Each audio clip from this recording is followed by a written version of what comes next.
Hi, Internet. I've just had this sparks of idea, and I wanted to pitch it on in the world. So it's about masterpieces. Throughout some Reddit comments or other people I saw discussing masterpiece, I felt compelled to think about it, and I also felt in the loop because I surely I surely have something that concerns me with masterpiece, or am I concerned by making masterpiece or the goal of making masterpiece? And I'm so convinced that I'm working toward that goal.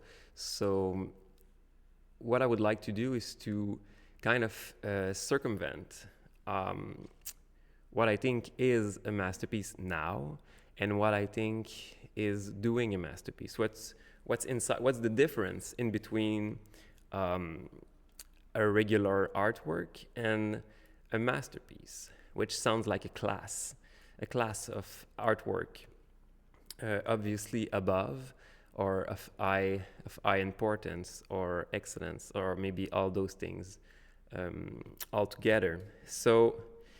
What I so what I'm gonna say is simply what I know to be true from inside, which is exactly what I presume every artist does.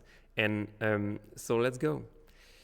When you attain a certain level of creation, of capacity to produce artwork, specialists like to call that after like 10,000 hours or 15 years or 20 years.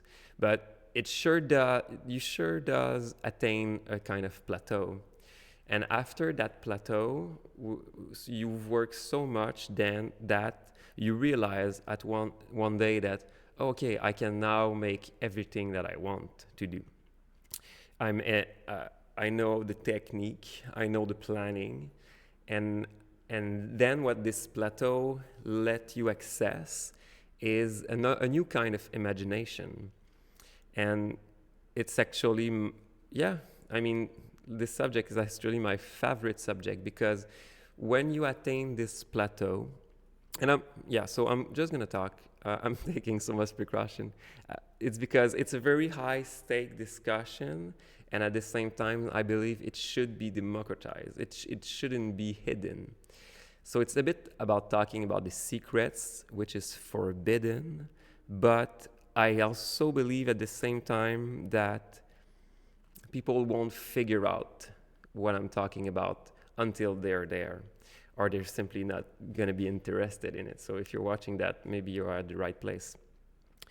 Maybe you don't know what I'm talking about, or maybe you already know, you just want to find out peers, which is the level that I'm at. Because, okay, so to the production of a masterpiece is actually a kind of a plea with reality. It's I heard that like le don de soi, so giving yourself. Well, when you access this kind of new plane of imagination, artwork doesn't have the same meaning anymore. You're not trying to do an artwork; you are doing one, and and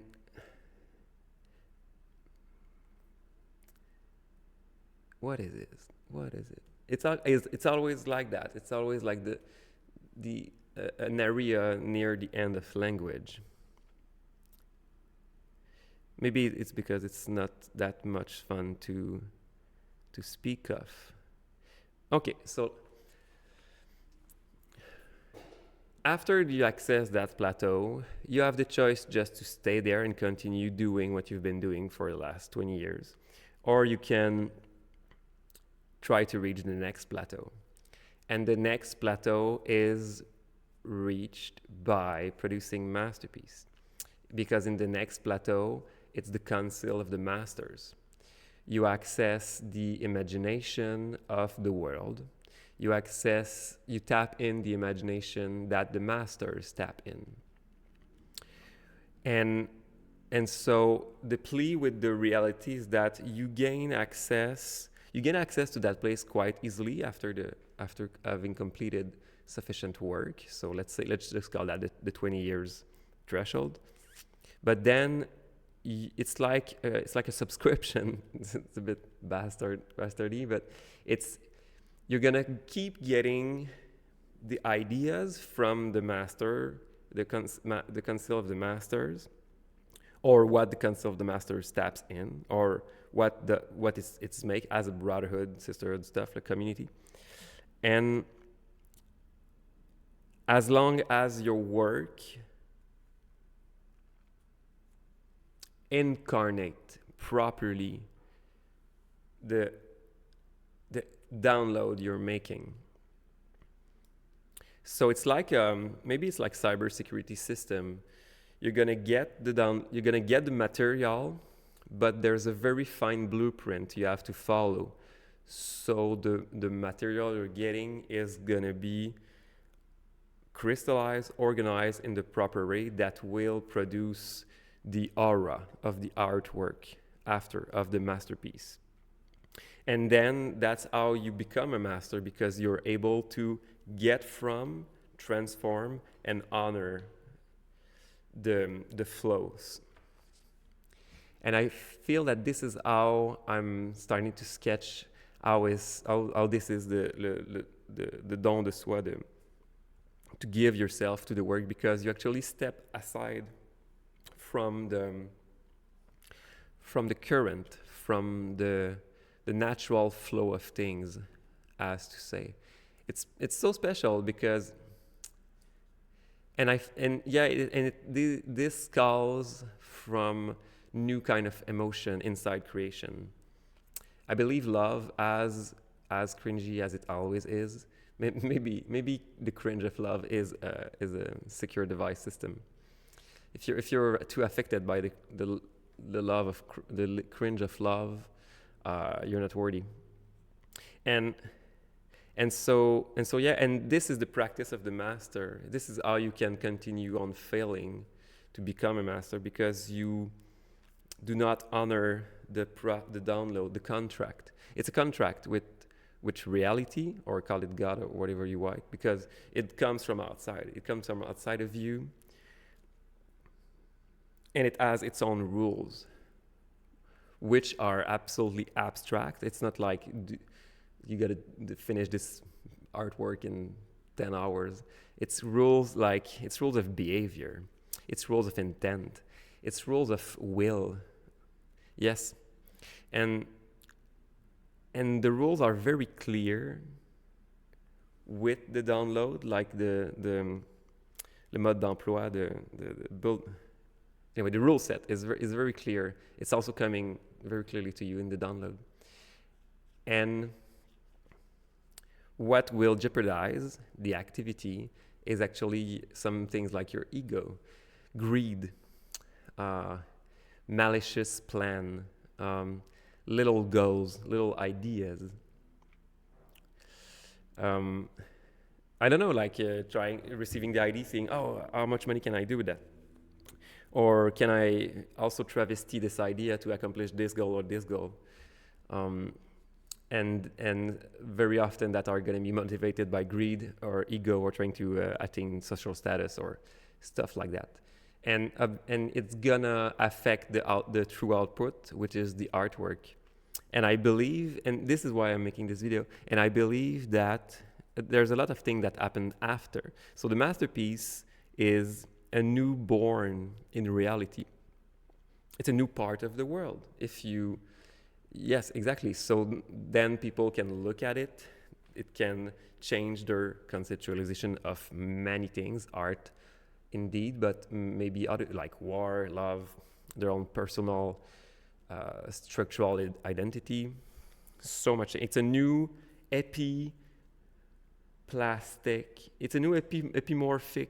standard. It's a new epimorphic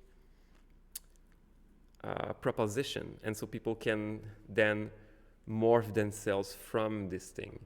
And so you can do corrupted masterpieces which failed to honor the complete rule set, failed to honor the spirit of the masterpiece, of the download, and then it's simply going to corrupt the world.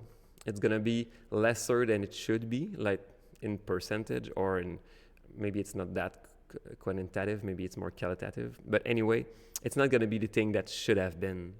And this is actually the other part that I'm starting to love very much, which directly goes to ethics.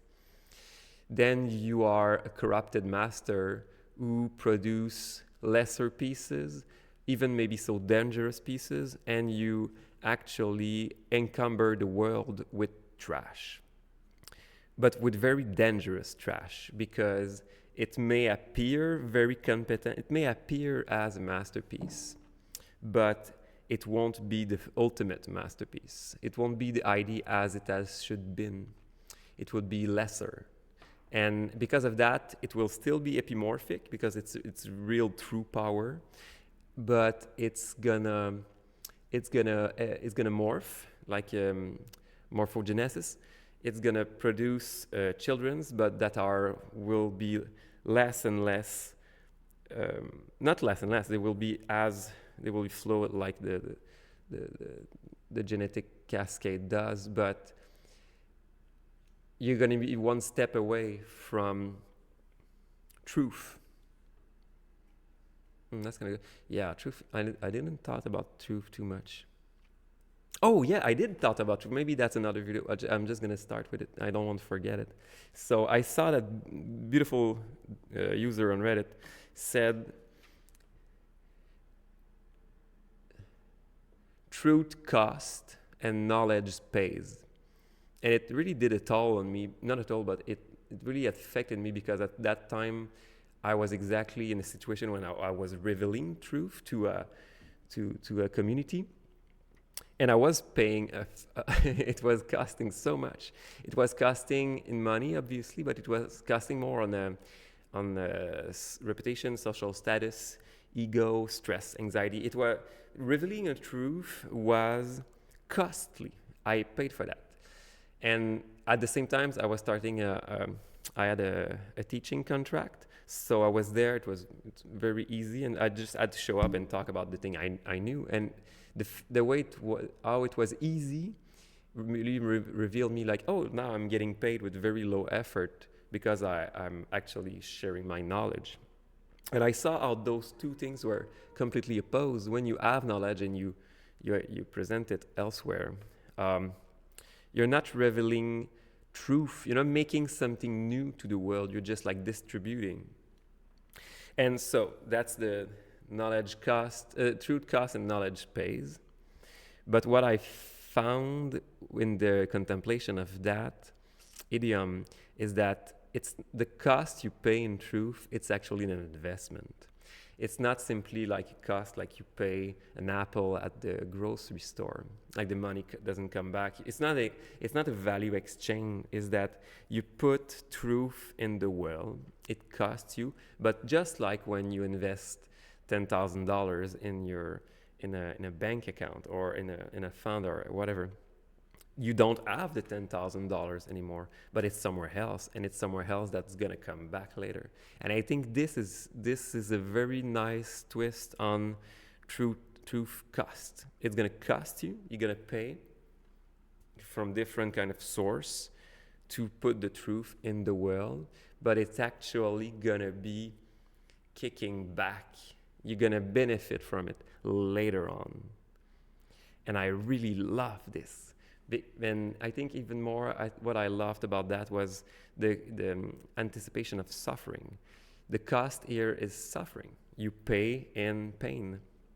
I know it's a horrible formulation of words, but you pay in suffering. That's like way too dramatic. But it's going to cost you and the example I like the most is, let's say you're at Christmas dinner, and it's not my situation with my mom, but you have a big family and your mother's always making the Christmas meal, but the Christmas meal sucks. It's always has sucked, but everybody's so happy to be there. No. But at some point, someone is gonna say, "Mommy, food's not good," and he's gonna burst the taboo, and it's certainly not gonna be a happy evening because of that. And so this is the truth. You reveal the truth, but then because you reveal the truth and you're paying in suffering because it's gonna, I don't know, you're gonna fight and everything. But then it's gonna be is gonna render your mom, let's say, to think about Christmas dinner. Maybe Christmas dinner will be held somewhere else. Maybe she didn't like it, and so, and then the world will change because of a truth was revealed, and the undeniable truth, and then the world will go on modified by the activation of the truth, which is paid in suffering. And I think that was such a nice alignment of concept that I was like, oh, that's how I feel it. That's how it does feel in my life. Because I've been a truth sayer like for a long time. Not that long, but I kind of more fit my personality. And as you can see right in my face. And so I think that might be an active mechanic at the inside of a masterpiece. That's something I would like to propose as how we are doing masterpiece today. I know masterpiece has its own history of coming forth, but we are now in the present. And I'm making masterpiece, and that's how I'm feeling the whole architecture inside the artwork, which would be the class of artwork that has a high potency of affect of modulating the reality. That's like that's the master level, and I'm so much not taking any precaution to be perceived as humble or stuff. I'm just it's like engineering. It's forces, it's laws, it's physics, and because art is linked to the sacred and all those things, I know like humility should be there, but that's not how I feel it from the inside. So I'm not gonna take too much precaution from that. I have a lot of talent. I'm not burning my head with it. I'm not skipping people on the train. I'm not waiting to have better things than other people because of that. I'm not better than anyone. I'm just very competent in what I do. And I've worked for that, and now continue working. And so yeah, so that's because I know from so much people are touchy on this subject, but maybe by speaking more about it, it can be more normal, less cryptic. So yeah, so that would be maybe a beginning on takes on the internal structures of contemporary masterpiece and how they what's the contract, what's the deal. And I would like also to expand way more in time about this, because I believe that for artists at my level, institutional artists, contemporary artists that deals with real production, but also with government system, this whole space has to be verbalized, has to be easy to access, and what I will stay very away from is like reinterpreting another ism, recutting out another sub-community. I want something as simple as when you change your wheel on a car, you go to a mechanic. I want art to be, funnily enough, desacralized at the same time as being let free to maximize its sacrality. I don't know if that fits, but a paradox to describe artistic work wouldn't be a surprise, wouldn't it? So that's it. That's my small video. Thank you very much, and see you on the next one. Bye.